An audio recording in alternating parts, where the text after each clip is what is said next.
Imagine a king so rich, his spending crashed economies across continents. Picture towering pyramids built not in Egypt, but deep in Sudan. This isn't fantasy, it's the forgotten history of Africa's greatest empires.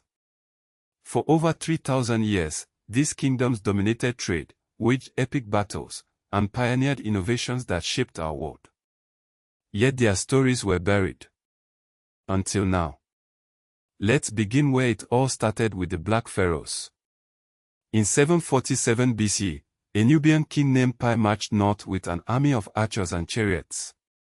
His target: Egypt itself. Within months, he crowned himself pharaoh, founding the 25th dynasty. For 70 years, Kushite rulers like Tahaka built monuments across Egypt, their faces chiseled into history.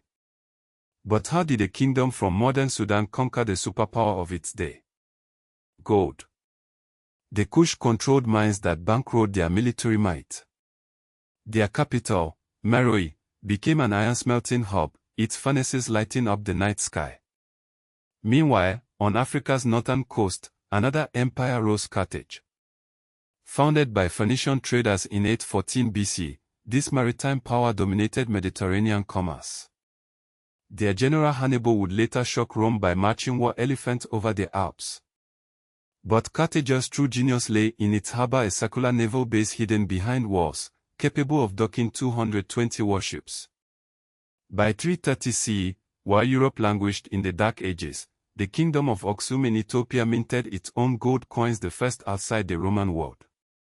King Ezana converted to Christianity centuries before most Europeans, building towering obelisks that still stand today.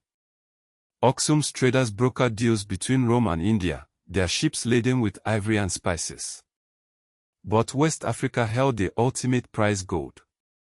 The Ghana Empire grew fat on the sought gold trade, its king taxing every ounce that crossed the Sahara. Arab writers told of a ruler who commanded 200,000 soldiers and kept a nugget so large, he tethered his horse to it. By 1235 CE, the Mali Empire eclipsed Ghana. Its founder Sundiata Keita, a disabled prince who regained his strength, crushed his enemies at the Battle of Karina.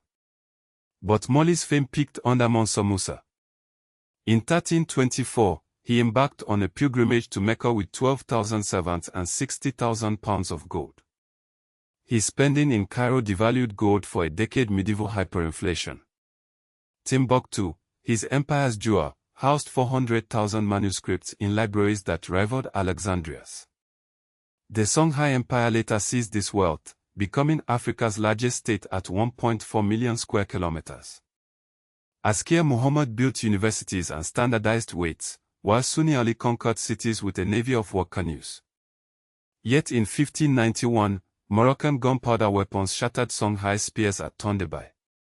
Far south, the stone towers of Great Zimbabwe whispered another secret: a kingdom that traded gold to China as early as the 1300s. Its curved walls, built without mortar, defied European claims that Africans couldn't engineer complex structures.